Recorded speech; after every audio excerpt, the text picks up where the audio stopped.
Hello and welcome to Washington Report. I'm Dr. Paul Little, and today we're in the studios of the AMED Center and School at Fort Sam Houston, Texas. Fort Sam is the home of Army medicine, and it's an appropriate place to be because we're going to talk about health care reform. It's the #1 topic of discussion today, not only on Capitol Hill, but all across America. The Department of Defense unveiled its new managed care system called TRICARE a few months ago. And what most people don't realize is that the Army's health care plan has been up and running for over 2 years. Joining us today to talk about military health care reform and other things is the Surgeon General of the Army, Lieutenant General Sid Laneau. General Laneau, welcome to Washington Report. Thank you very much. Appreciate being here. I'd like to start out, probably most of our viewers don't know what the Surgeon General does and what the Army Medical Command does. Could you tell us a little bit about that? Well, it's not a little bit. That's an extraordinary 2-hour lecture to introduce the subject, but to try to give you a thumbnail sketch. The Army Surgeon General is held accountable for the health of the United States Army. And indeed, he's held accountable for the health care delivery to all beneficiaries of Department of Defense who happen to come to United States Army hospital facilities. And so that's a very broad scope of business. Now, as the Surgeon General who's being held accountable, the Surgeon General is no more than a staff person working for the Chief of Staff of the Army and the Secretary of the Army, and of course the supporting Army staff and Army Secretariat, which works then in unison with the other services and Department of Defense. And so in that role, although the Surgeon General is held accountable, he has no authority. And that's why the Medical Command in our reorganization was created and put under the management of the Surgeon General. In the Medical Command, he now can exercise authority for what he's held accountable, which is the total medical readiness of the United States Army and the quality delivery of health care to all the beneficiaries who come to the United States Army. So you really wear two hats. You're the Surgeon General and the commander of... Quite definitely. That's the change. It hadn't happened before. You're the administrator of TRICARE for the Army. Could you tell us a little bit about exactly what TRICARE is, how it fits into our existing system that we already had called Gateway to Care? Well, I wish I were the administrator of TRICARE, but that's not exactly the way it's being laid out. Health Affairs, as a office, has designed and developed the principles and policies and indeed is managing the details of TRICARE. The Health Services Command created, as you mentioned earlier, Gateway to Care, and it's been in being now for 2 years. And as each quarter goes by and the data comes in, we're finding more and more that it's very successful. It meets the needs of the community, and it indeed is saving dollars, improving quality, and improving access. How so? It's a tremendous success.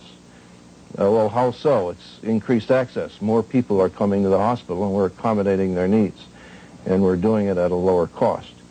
And perhaps the best answer for the how so is that the greatest waste has been in the unmanaged cash flow in CHAMPUS. And Gateway to Care has given the authority of the local commander to spend and control and manage the expenditure of CHAMPUS dollars in his particular catchment area. And by controlling that, he is able to be more efficient than the unmanaged CHAMPUS expenditure of the past. And indeed, as we compare what the empowered MTF commander has been doing in Gateway to Care, he is more efficient than has the CHAMPUS Reform Initiative of the California region has done in the recent past. That data is now available, and Gateway to Care wins. The Army's way is a solid and good way, and it wins. Now, Gateway to Care can be the foundation on which TRICARE can be built. And that indeed is what I am attempting to design into TRICARE. But that must be negotiated with both the other two services and with the offices of Health Affairs and the managers of the CHAMPUS funds. Now, we've got a lot of bureaucrats involved in all of this, and it's going to take time and a whole lot of salesmanship. But our data supports our position, and I hope that the data will sell it. We don't have to, in fact, be, force the issue. What Gateway to Care offers TRICARE is that the local commander, when empowered, can use his local assets more effectively than a central manager can in Washington. And I think the business enterprise has proved that over and over again. Our experience establishes that we've got military hospital commanders and staffs who are innovative, who have good vision, and who can manage a business very, very successfully. Some of the political community feel that, well, us doctors in the United States Army are sort of second-rate in the first place, and they certainly aren't good business people. After all, why would they stay in the Army? They don't recognize that there is selfless service in being in the Army. There's a great deal of payback in terms of being a member of the United States Army, a member of the United States Armed Forces. And so we shouldn't think of our leaders in the Army. Certainly Schwarzkopf is not viewed as second-rate.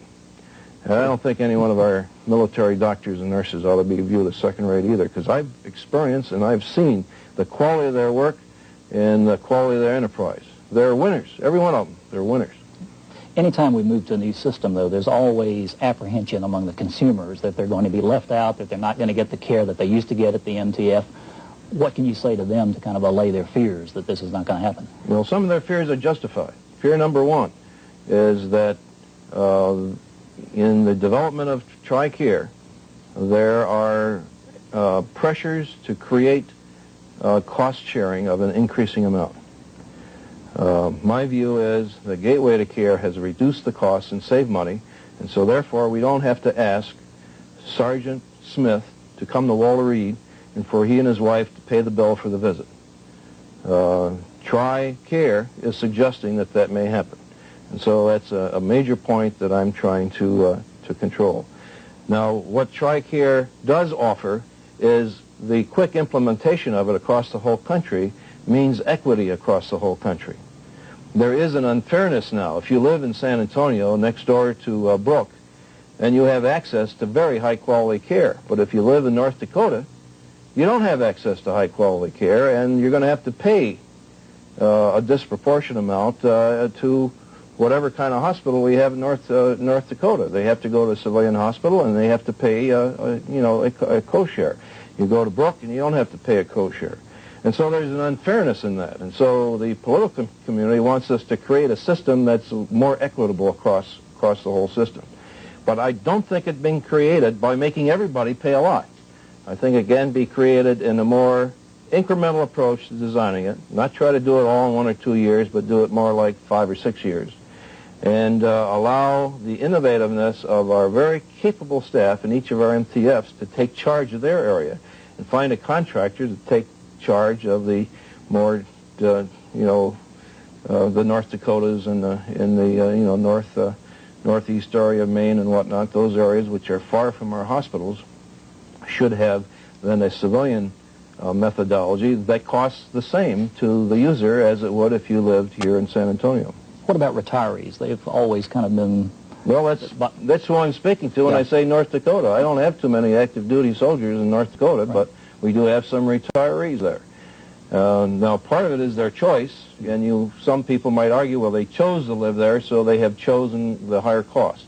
But we do have some folks that that are in Congress that say we can make it fair and equitable. Well, I believe we can, too.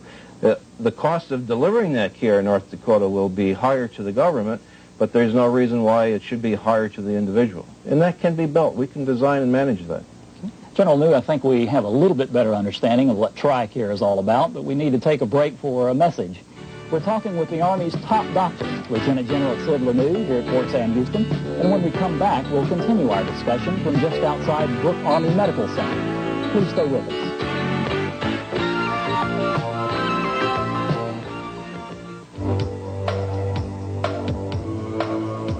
There's a killer out there. He chokes the life out of his victims, slowly. And we all know who the killer is. Don't you know what smoking's doing to you? I hate it. I hate the way it looks, and I hate the way it smells. Listen, there's no mystery in this hazard, except Why do you do it?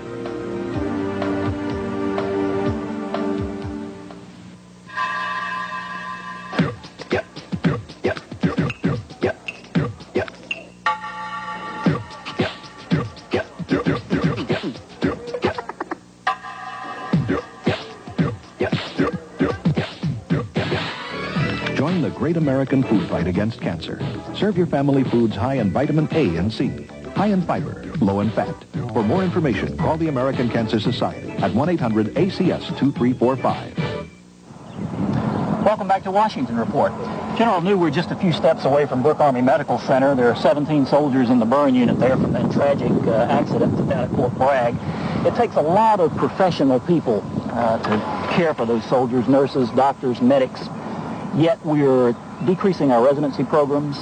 We're talking about the military medical school closing. How are we going to handle things like this in the future and wars in the future if we continue to downsize our people? Well, you're explaining to me the most difficult part of my job, the part that makes it hard to sleep at night sometimes, and that is that we have attained in the United States Army in 1994 a level of world-class quality that we've never had before. The United States Army Medical Department can today perform at a level that no other institution in the world can. The incident on the green ramp at Pope Air Force Base with our soldiers is a demonstration of our current capability. The response of medical care initiated while the fire ball was still there, people burning. The training that we have imparted to our soldiers in terms of first aid care and buddy aid care has been upgraded considerably, so that the average soldier is now trained like the medic of World War II in Korea used to be. The level of training of our enlisted aid personnel, who in this instance were carrying IV solutions in their backpacks, is at a much higher level than some of our emergency physicians were in the Second World War. And then when you get to the level of the physicians and the nurses and the physicians' assistants and their level in terms of trauma support and CPR and all of that, it's a higher degree and equal to what we have in our trauma units around the country. Indeed, I think it's been the military that gave birth to the kind of trauma units that we have. We started that response instantly, instant quality care, right now, with the capacity that we have. And then it was totally a horizontally integrated effort, as both the Army and Air Force elements came to support the Army in being able to move patients around and bring online the sophisticated care of this burn unit that we are sitting next to right here. We can't lose that capability. We may become smaller, but we can't lose that capability. And we can't buy it from a civilian community. Civilian communities are locally competent, but they're not globally competent. We have become a globally competent organization that can't be replaced or bought from the civilian community. And no other country has that capability. They have pieces of it, but they only have the integrated whole. And so the real problem is in our downsizing, we do have to get smaller. American people are saying we have to be smaller. The cost of defense has to be drawn down. But we can't dispose of this quality service that we have for the American soldier, and the American public expect that of us, no less. And that's a major task. The design and sizing of graduate medical education is a very sensitive fabric to deal with. You can close one program and the rest of the programs can disintegrate because of the interaction from one to the other. And so as we have our 8 medical centers currently online, we've got to be very capable and have the long view in mind as we start to reduce. It's almost like a house of cards. If we do it brusquely and we move the wrong card too fast, we